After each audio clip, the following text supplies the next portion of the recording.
웨스트민스터 서열의 문답 회설 49번째 시간이고 또 마지막 시간입니다. 마지막의 주제는 부활입니다. 부활에 관한 말씀 중에 이 요한복음 5장 28절 29절의 말씀은 놀라운 말씀이죠. 예수님께서 살아나셨다. 그리고 예수님께서 살아나실 것이다. 하나님의 나라에 부활한 자들이 들어간다. 그리고 28절 말씀, 이를 놀랍게 여기지 말라. 무덤 속에 있는 자가 다 그의 음성을 들을 때가 오나니 선한 일을 행한 자는 생명의 부활로, 악한 일을 행한 자는 심판의 부활로 나으리라 라는 말씀이죠. 신자들은 부활 때에 그리스도로부터 어떤 유익을 얻습니까? 대표적인 것이 세 가지입니다. 부활 때에 영광 안에서 일으킴을 받은 신자들은 심판날에 공개적으로 인정을 받고 사면을 받고 영원토록 하나님을 충만하며 즐거워하는 완전한 복을 받게 됩니다. 이것이 대답이에요. 공개적으로 인정받고 사면받고 하나님을 영원히 사랑하는 완전한 축복을 얻게 되는 것이 부활 때에 우리가 얻는 유익이다라고 말하죠. 신자들의 몸을 다시 일으켜 주신다. 이것이 부활입니다. 부활을 오해하시면 안 돼요. 새로운 육체를 우리가 받는다. 이렇게 생각하시는데요. 그렇지 않습니다. 이것을 잘 가만히 생각해 보십시오. 우리가 이 땅에 올 때 하나님께서 우리에게 지금 우리가 가지고 있는 이 육신과 또 영혼을 함께 주셨습니다. 그래서 우리는 사람이라고 이 땅에 태어나죠. 이것이 하나님의 섭리입니다. 그리고 그 하나님의 섭리 가운데 우리는 예수 그리스도를 우리의 구세주로 믿어 믿음의 삶을 하나님 앞에서 살다가 육신적 죽음을 맞이하면 우리의 육신은 땅에 썩어 성경의 표현대로라면 잠을 자는 상태가 되고 우리의 영혼은 그 즉시 하나님과 함께 하나님의 나라에 있을 것이다. 이렇게 말하죠.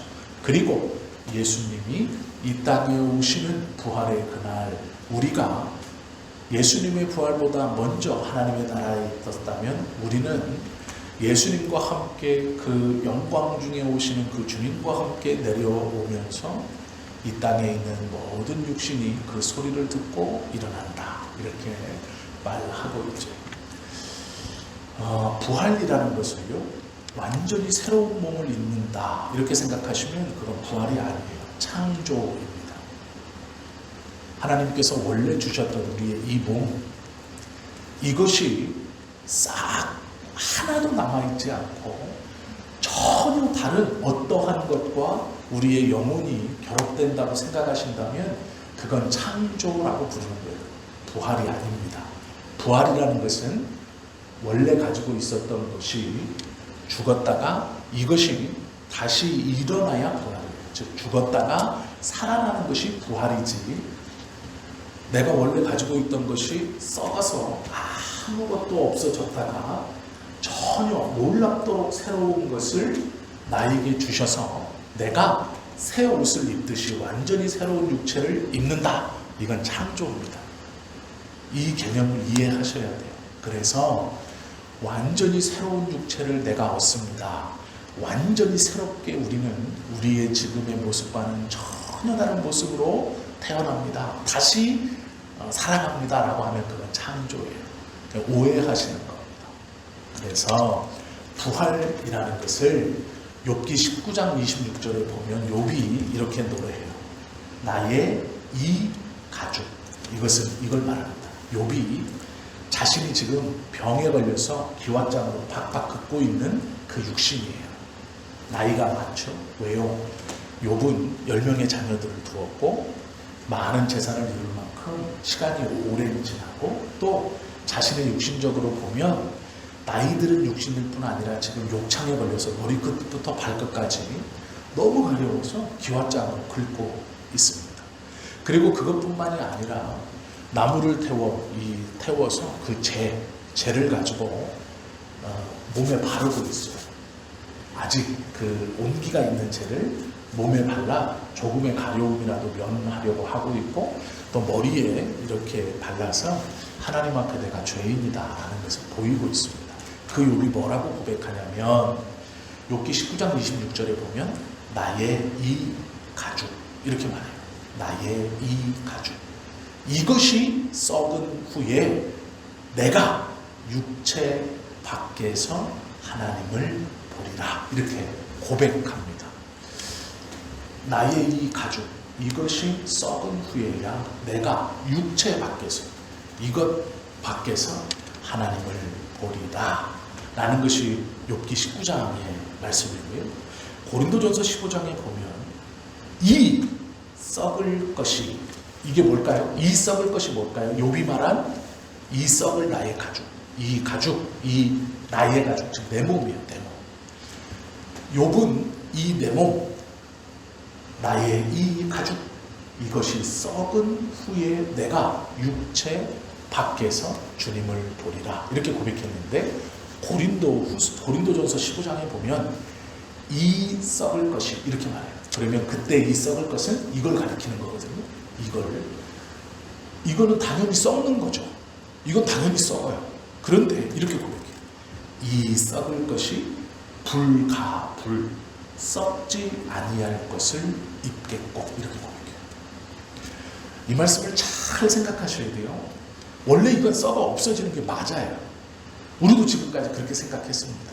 그래서 땅에 묻히면 그냥 다 없어지는 거예요. 땅으로 돌아가요. 그러면 내가 부활 때 내 육신, 내가 보기에 별로 마음에 들지 않고, 즉 키도 별로 크지 않고, 뭐 늘씬하지도 않고, 이쁘지도 않고, 뭐 좀 흠이 있고, 뭐 사람들이 말하는 장애도 있었고 이러면, 그것이 아니라 온전한 모습, 뭐 사지팔달다 멀쩡하고 키도 뭐 크고 뭐 그런 모습으로 내가 부활한다, 우리가 이렇게 생각합니다. 그렇지 않다는 거예요. 성경은 그렇게 말하고 있지 않아요. 우리의 지금 이 육신을 가지고 부활한다, 이렇게 말해요. 썩을 것인데 이 썩을 것이 불가불 썩지 아니할 것을 입겠고, 이렇게 말해요. 이거 이해가 되셨죠? 이건 육신에 관련된 설명이에요. 그러면 서운해 하실 수 있어요. 나는 키가 180까지 컸으면 좋겠다고 생각을 했었는데 커보지 못했어요. 부활 때에는 정말 182까지 큰 키를 가지고 있는 육신을 가지고 싶은데, 그렇지 않고 지금 내 육신을 가지고 다시 부활한다니 서운하다, 이렇게 생각하실 수 있어요. 그런데 우리의 외형의 모습이 꼭 그렇다는 것은 아니에요. 부활이라는 말은요, 하나님이 주신 것이 온전히 회복된다라는 의미예요. 단순히 우리의 눈에 보이는 이 육신이 썩었다가 그것이 놀라운 방법으로 다시 일어나서 우리가 그 육신에 쏙 들어간다, 이게 부활이다, 이런 의미가 아니고요. 성경에서 말씀하시는 부활이라는 것은 하나님이 주신 것이 온전히 회복된다, 이런 의미예요. 즉 하나님이 처음에 사람을 만들 때 흙으로 사람의 형상을 만드셨죠. 하나님의 형상을 따라서 사람의 형상을 만드셨어요. 그리고 그 코에 생기, 하나님의 숨을 불어넣으면서 생명, 살아있는 말랑말랑한 사람이 되었어요.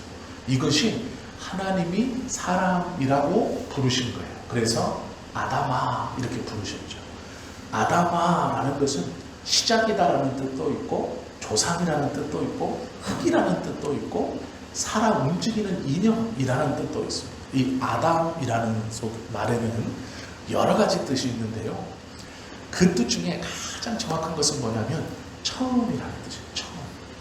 아담아라고 부르셨어요. 우리말로는 아담인데, 영어로도 아담인데, 히브리어로는 아담아라고 세 글자라고 보시면 돼요.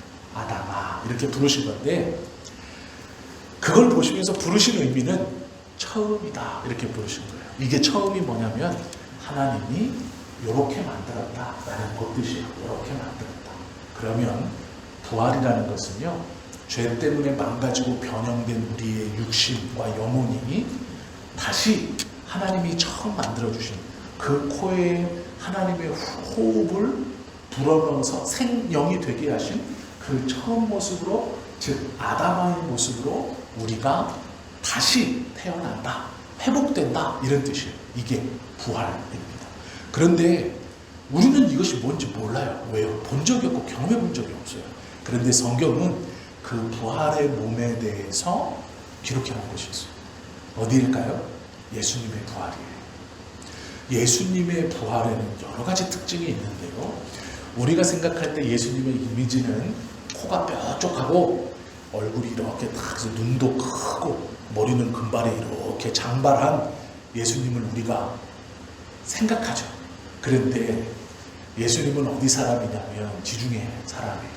지중해에서도요, 우리가 알고 있는 이스라엘 사람이죠. 중동 사람이에요. 중동 사람인데, 중동 사람이 지금 우리가 생각하듯이 미남들이 많이 있잖아요. 눈썹도 진하고 코도 이렇게 생기고. 근데 예수님이 살던 시대에 예수님 때의 중동 사람은 그렇지 않아요. 주먹코에 광대가 툭 튀어나오고 코가 굉장히 이렇게 커요. 뾰족해서 큰 게 아니고 주먹코에 광대가 툭 튀어나오고 머리는 대부분 흑인들처럼 이렇게 곱슬곱슬한 머리에다가 피부 색깔이 까만 것도 아니고 흰 것도 아니고 황토색도 아니고 이게 이제 까무잡잡하긴 한데 색깔도 참 애매한 색깔입니다. 그리고 아랍 사람들이 키가 작아요. 등치가 주변인들보다 키가 작습니다. 더군다나 그때는 잘 먹지 못했던 시기여서 지금보다 더 작아요. 그래서 우리가 생각하는 중동 부호처럼 잘 먹어서 키가 큰 것도 아니고 얼굴이 막 호남형으로 잘생긴 것도 아니에요. 예수님의 이 육신을 그때 당시 이스라엘 사람들의 보통 남자, 2000년 전 보통 남자들로 생각하면 성경의 기록대로 하면 참 못생긴 사람이에요. 이사야서는 예수님을 가리켜 마른 막대기 같다라고 표현했어요. 볼품이 없었다라고 표현해요. 외모적으로 볼품이 없었어요. 그러면 예수님이 생각하겠죠. 그냥 내가 하나님의 아들인데 내 외모가 이래서 되겠냐. 중동의 아랍 부자처럼 생겨야지. 그럼 부활할 때 아랍 부자처럼 부활해야죠. 우리의 생각에 키가 180, 190면 큰 키지만 그 나라는 더 큰 사람도 있잖아요. 그러면 예수님이 그런 거죠. 나는 사람들하고 같지 않으니까 한 4m로 부활해가지고 막 손발도 하얗고, 야, 내가 이렇게 까무잡잡하게 평생 살았는데 부활할 때 손발도 하얗고 내 외모에 내가 좀 주먹코에가 있는데 막 지금 우리가 생각하는 예수님처럼 금발머리 이렇게 싹 길러가지고 코도 빼쪽하고 눈도 부리부리 해가지고 피부도 하얗고 이렇게 막 입술도 파란색으로 이쁘고 이렇게 생기면 얼마나 좋아. 그 예수님이 그렇게 부활하셨어야죠. 그런데 그렇게 부활하신 게 아니에요. 예수님의 부활하신 몸을 보면 예수님께서 살아있을 때, 이 땅에 오셨을 때, 마리아의 뱃속에서 나왔을 때 그대로의 모습이에요. 우리가 잘못 생각하고 있는 게 뭐냐면 부활이라는 것을 무슨 옷을 갈아입듯이 너무 이렇게 싸구려해서 막 명품 옷을 갈아입는 것으로 자꾸 생각하시는데 그렇지 않아요. 그리고 부활이라는 건 창조가 아니에요. 죽었다 일어나는 것, 온전해진다라는 뜻이에요. 창조는 지금은 제가 172에 90kg인데 창조는 제가 원래 고등학교 중학교 때 기도했던 대로 182로 만들어주시는 게 창조예요. 창조예요. 그런데 성경은 우리 보고 새롭게 태어났다라고는 말하는데 창조했다라고 말하잖아요. 부활도요, 창조가 아니에요. 그래서 이걸 오해하시면 안 돼요. 그러면 이렇게 생각하실 수 있어요. 저 사람은 나보다 내가 부러워하는 어떤 외모적인 것을 갖고 있고 신체적인 장점이 있어요. 그러면 저 사람은 저렇게 부활하고 나는 다시 또 이렇게 부활하면 아니 내가 부활한 몸으로 비교의식을 가질 것 아닌가. 그냥 그렇지 않습니다. 그렇게 생각 안 하셔야 돼요. 왜 그러냐면 부활이라는 것이요, 육신의 부활만 있는 게 아니에요. 영혼, 지금 내가 그렇게 생각하는 이것도 온전해지는 거예요. 지금은 우리가 죄로 인해서 오염된 지성과 오염된 인성을 가지고 있어요. 그래서 나에게 부족한 것이다 라고 생각하고 저 사람이 나보다 많이 가졌고 좋게 가졌고 더 무엇인가 아름답고 멋지고 이런 것들에 대한 죄성으로 인한 부러움이 있는 거예요. 그런데 부활할 때에 우리의 영혼은 지금 우리가 생각하는 외형적인 것에 대한 부러움이나 그것에 대한 것이 중요하거나 부러워할 것이 아니라는 것을 온전히 알게 돼요. 우리의 지성이. 그래서 지금 우리가 생각하는 그런 것들이 없어져요. 그러니까 그건 걱정하지 않으셔도 돼요. 온전케 되면 우리의 죄로 인해 눈이 가리워져 잘못 보던 것이 똑바로 보이기 시작해요. 예수님께서 부활하셨을 때 모든 사람들이 아름답다라고 여기던 그 육체로 부활하신 게 아니고요. 원래 예수님이 십자가에 달려 죽으시기 직전까지 보이셨던 그 모습으로 부활하신 거예요. 이해가 되시죠? 그리고 온전케 되면 이것이 이의 모습이 중요한 것이 아니다. 그것을 알게 돼요. 그런데 반대로요, 성경에 보면 예수님을 대적하는 사단이 나오죠. 사단이 이 땅에 어떻게 나온다고 되어 있어요? 아름답게, 광명의 천사. 이게 무슨 말인가요? 눈에 보이는 것에 좋은 것으로 온다는 거예요. 모든 이들이 사모하고 모든 이들이 아름답다 여기고 모든 이들이 호감을 가질 수 있는 것으로 나온다, 이렇게 말해요. 그러면 그의 외모가 어떨까요? 거의 완벽한 사람, 와 하는 사람이 나오는 거예요. 그러면 우리가 왜 그것을 보고 와 하고 끌려갈까요? 이게 죄성 때문인 거예요. 겉모양을 보고 끌려가는 것이 죄성 때문이에요.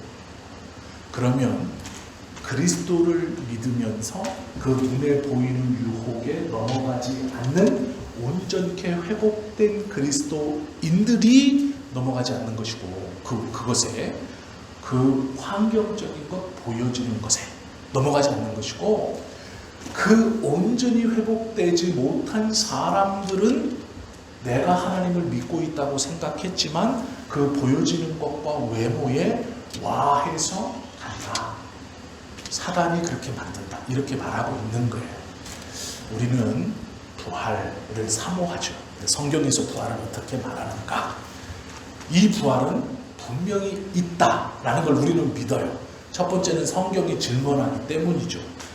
데살로니가전서 4장 14절 말씀에 보면 예수님 안에서 자는 자들도 하나님이 저와 함께 데리고 오시리라, 이렇게 기록하고 있어요.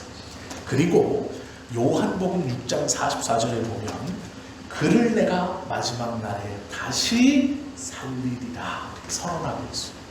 그러니까 부활은 성경에서 있다, 이렇게 증언하는 것이고요. 또 예수 그리스도의 부활로 말미암아서 우리의 부활이 예수님의 부활과 같구나라는 것을 명확하게 증거하고 있죠. 고린도후서 4장 14절 말씀에 보면 주 예수를 다시 살리신 이가 하나님이죠. 예수와 함께 우리도 다시 살리사 너희와 함께 그 앞에 서게 하실 줄을 아노니 라는 말씀입니다. 여기서의 알다, 아노니라는 것은 본질을 꿰뚫어보다 라는 소리예요.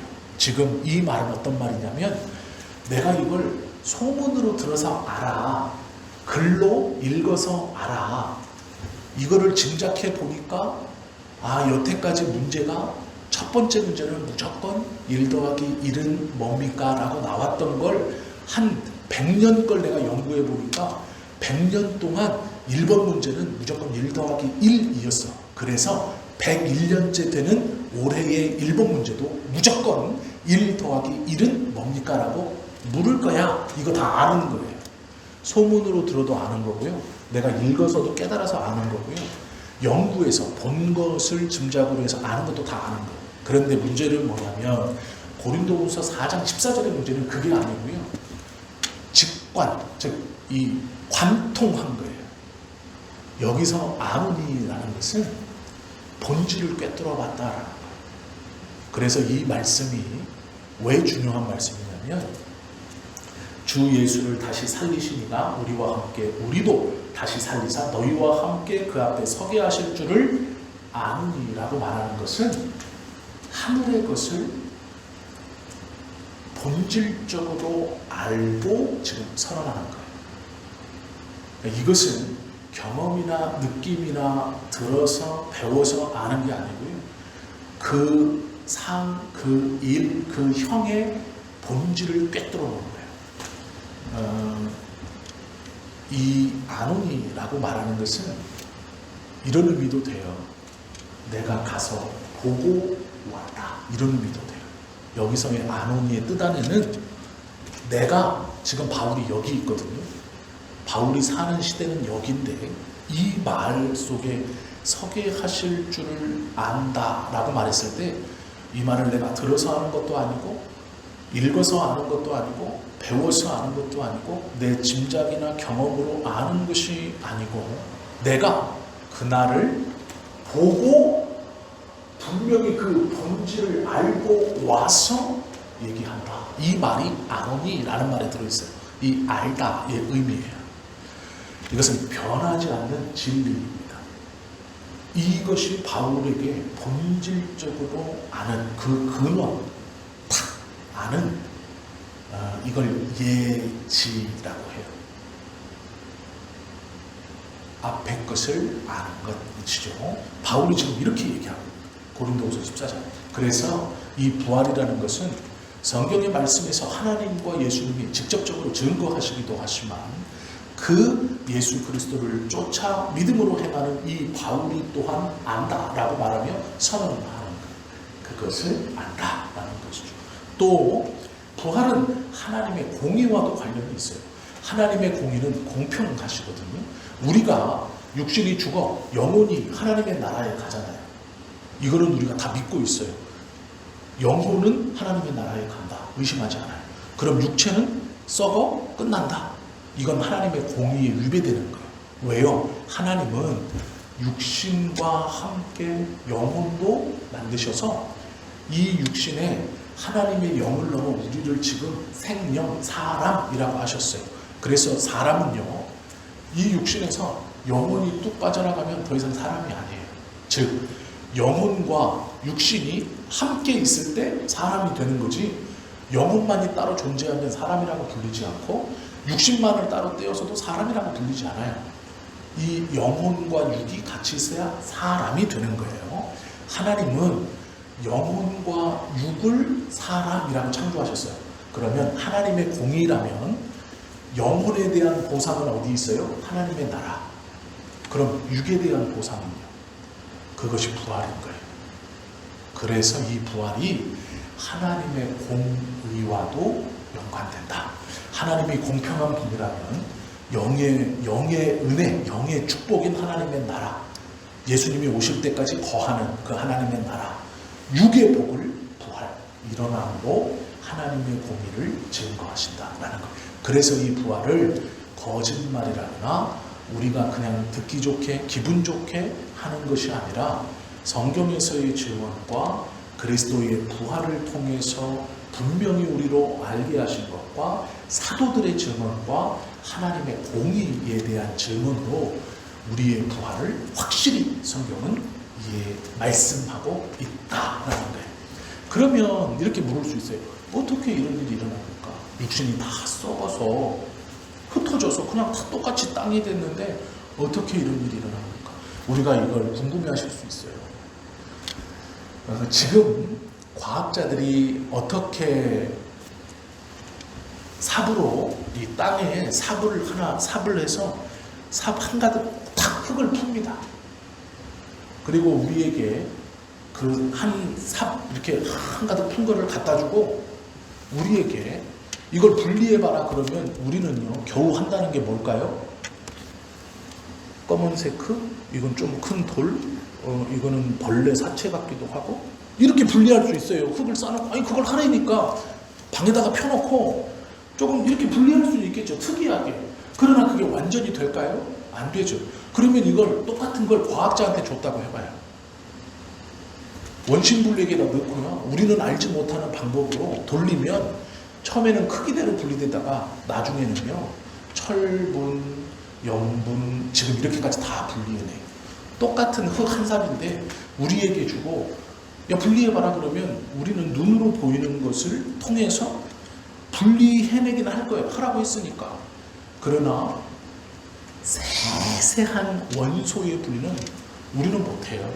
과학자들한테 딱 주면요. 과학자들은 대학생들만 돼도 원심분리기라는 걸 사용해요. 넣고 돌리면 막 돌아가면서 질량이 무거운 것, 그 다음에 저기 한 것, 그게 가운데 있고 가벼운 것부터 빠져나와요. 그러면 그거 이렇게 해서 딱 빠져나오고 이건 뭐예요? 이건 뭐예요? 이건 뭐예요? 하면 저희보다 훨씬 더 많이 분리해낼 수 있어요. 그리고 그 학생들이 아니라 더 뛰어난 과학자한테 똑같은 한 삽의 흙을 가져가서 이걸 원소대로 좀 분리해 주세요. 그러면 또 그렇게 분리해요. 보통 성인 남자의 몸을 원소, 탄소, 수소, 산소 이런 거 있죠? 이것대로 분리하면 17,000원 정도 된대요. 17,000원. 그러니까 저보다 가벼우신 분들은 17,000원도 안 되는 거예요. 그렇잖아요. 저는 좀 크잖아요. 그래도 무겁잖아요. 그래도 17,000원. 보통 90kg이 17,000원. 그러면 90kg이 안 되시는 우리 권사님들, 집사님은 17,000원 안 되는 거예요. 원소로 따지면 탄소, 수소, 산소 뭐 이런 걸로 분리하면 17,000원 안 되는 거예요. 근데 어떻게 그렇게 분리해요? 그 사람은 이렇게 생각해서 제가 이 말을 하냐면, 아니 어떻게 땅에 다 썩어가지고 이렇게 다 퍼졌는데 그걸 어떻게 사람별로 분리해가지고 합니까? 흙 한 삽을 퍼가지고요 그 사람한테 줘야 돼요. 분리해가지고.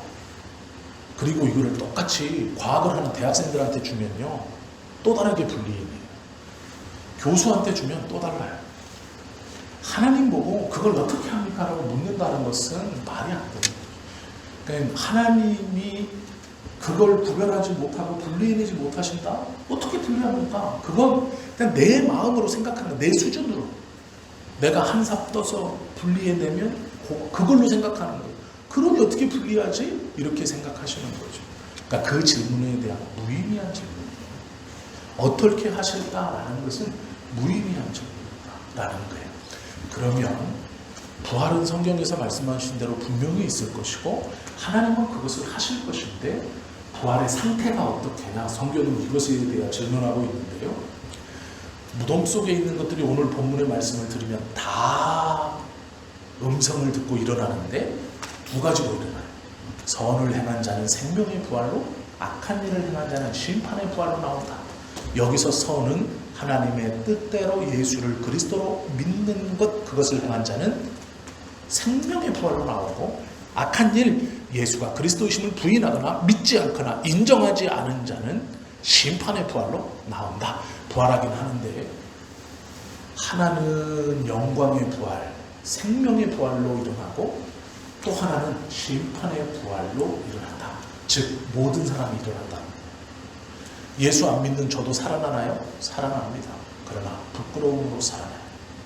왜 부끄러움으로 살아나나요? 심판의 부활로 일어났기 때문에. 우리는요 생명의 부활로 일어나요.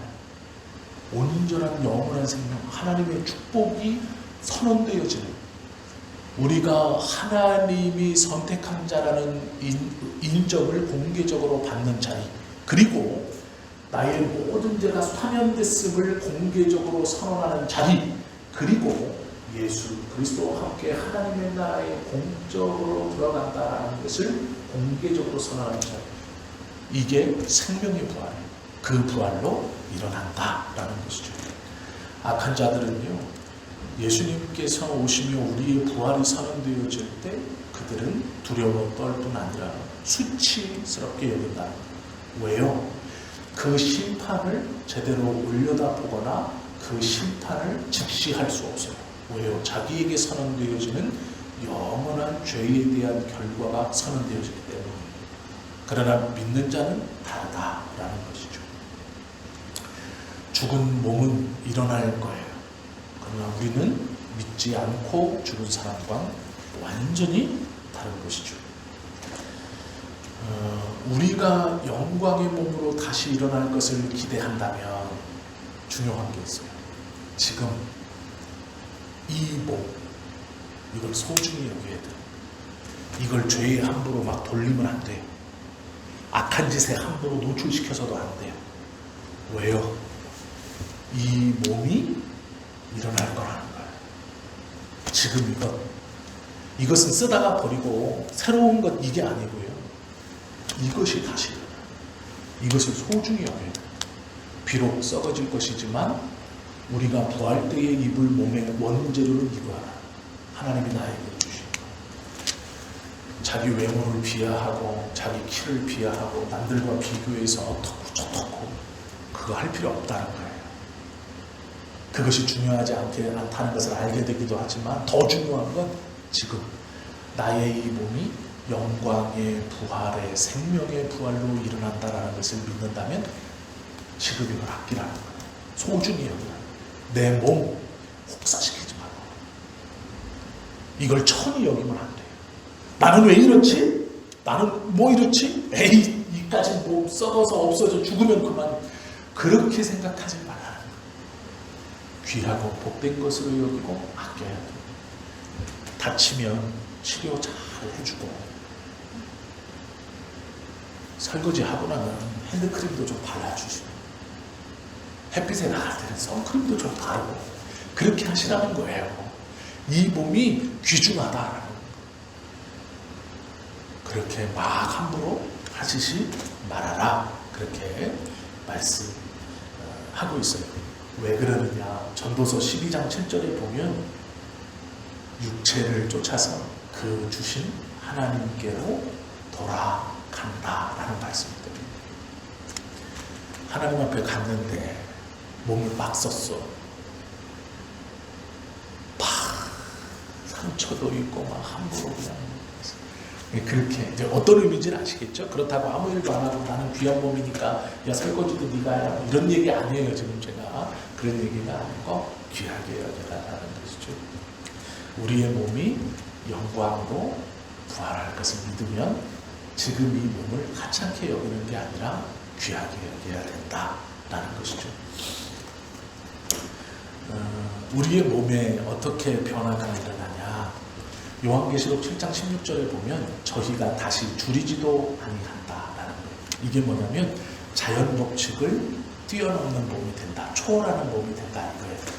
배가 고프다는 건 살아있다는 것의 첫 번째 이 기준이에요. 죽은 것과 사는 것의 첫 번째 달라지는 게 뭐냐면 살아있는 자는 배고픔을 느끼는 거예요. 에너지를 써야 되니까. 그런데 이걸 넘어버리는 거예요. 자연 법칙을 넘어요. 살아있는데 다시 줄이지 않는다라는 것은 자연 법칙을 넘는다라는 거예요. 즉 우리를 속박하고 우리가 넘을 수 없는 그 어떤 틀 안에 있던 것을 넘는다 이런 뜻이에요. 그래서 부활한 육신은 그것을 넘는다 이렇게 성경은 말씀하고 있죠. 성도들의 몸이 부활할 때는 신속하고 민첩해져요. 그래서 엘리야가 공중에 올라갔던 것처럼 그리스도가 공중에 올라가신 것처럼 우리의 몸도 그렇게 신속하고 민첩해진다라는 것이고요. 또 우리의 몸은 부활할 때 강하고 견고하게 될 것이라고 말해요. 고린도전서 15장 43절에 보면 강한 것으로 다시 산다라고 말씀하고 있죠. 또 다시 죽지 않는다 이런 말씀도 있어요. 고린도전서 15장 33절에 보면 죽을 것이 죽지 아니함을 입으리로다. 안 죽는다라는 거예요. 두 번의 죽음 같다. 누가복음 20장 36절 저희는 다시 죽을 수도 없다라고 말씀하고 있어요. 요한계시록 21장 4절의 말씀에 보아도 부활 때 성도들에게 뭐라고 하시냐면 다시 사망이 없고 라고 말씀하세요. 두 번 죽는 일이 없다. 연약해지지도 않는다. 죽지도 않는다.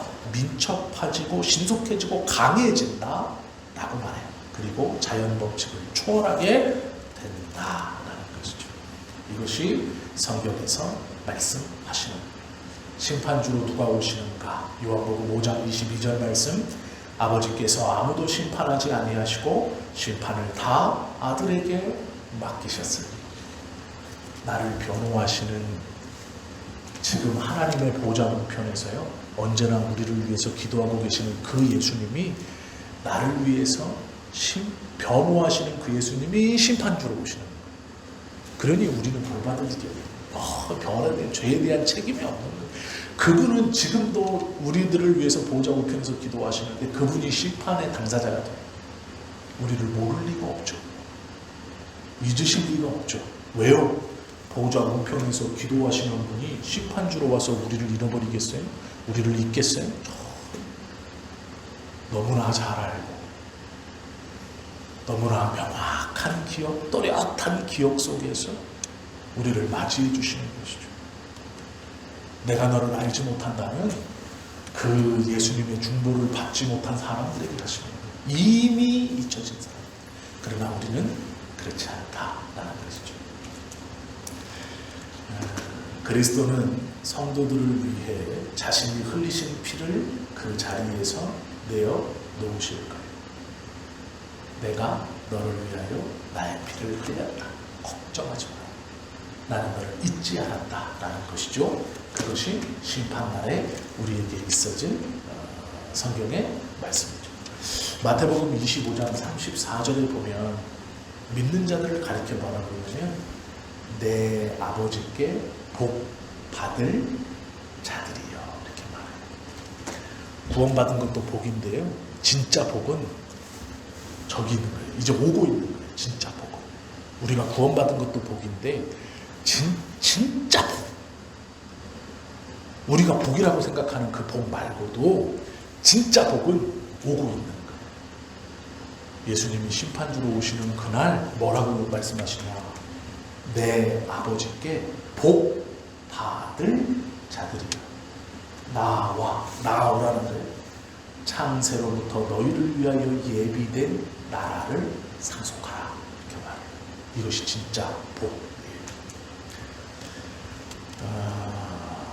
하나님께서 우리에게 주시는 이 부활의 놀라운 것은 성경에서도 말씀하시고 친히 예수님께서도 증언하고 계시고 사도의 입으로도 또 하나님의 공의하고도 관계가 있는 분명한 사실이다. 바울 사도는 데살로니가전서 4장 16절에서부터 이렇게 말해요. 주께서 호령과 천사장의 소리와 하나님의 나팔로 친히 하늘로 쫓아 강림하시나니 그러므로 이 뒤가 중요합니다. 그러므로 이 여러 말로 서로 위로하라. 이게 우리에게 부활의 신앙을 갖고 살아가는 우리들이 할 말인 거예요. 이 땅에서 고통받고 힘들어하고 세상의 것으로 어려워하는 우리 성도들에게 우리가 무엇으로 위로하나? 주께서 호령과 천사장의 소리와 하나님의 나팔로 친히 하늘로 쫓아 강림하실 것이다. 그러므로 이 여러 말로 서로 위로하라. 이것이 우리가 부활을 믿고 있는 우리들이 서로 할 말이다. 그날이 이렇게 올 것이니 힘을 내자. 서로 위로하라 라고 말씀하고 있죠. 우리가 심판날을 기쁘게 맞이하려면 빌립보서 3장 9절의 말씀처럼 그 안에서 발견되려 함이니 언제나 우리를 예수 그리스도 안에서 살아갈 수 있는 자로 살아가야 해요. 사도행전 17장 31절 말씀처럼 이는 정하신 사람으로 하여금 천하를 공의로 심판한 날을 작정하시고 그 그리스도가 심판주가 되신다라는 것을 믿어야 합니다.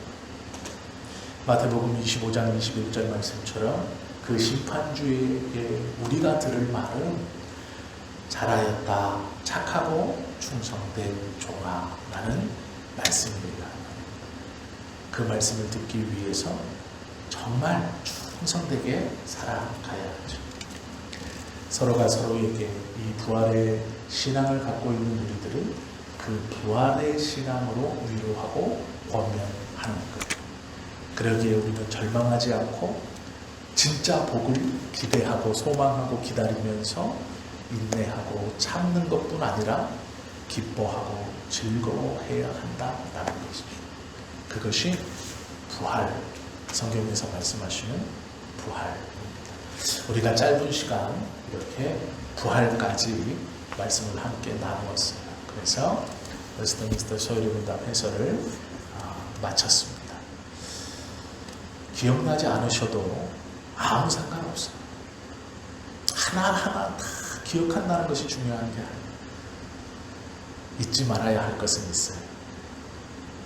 내가 예수 그리스도를 믿음이 얼마나 큰 은혜요 복인가는 잊지 마셔야 돼요. 그리고 그것은 세상에 살아감에 있어 가장 중요한 거예요. 세상의 무엇보다도 그 하나님께서 우리에게 주신 바 약속하신 그것이 가장 복된 것이기 때문이다 라는 것이죠. 이것을 기억하시고 즐겁게 또 서로를 위로하시고 스스로 소망이 없다라고 생각하실 때 이 소망을 기억하시고 다시 회복하며 살아가시는 우리 모두가 되실 수 있기를 예수님의 이름으로 축원합니다. 기도드립니다.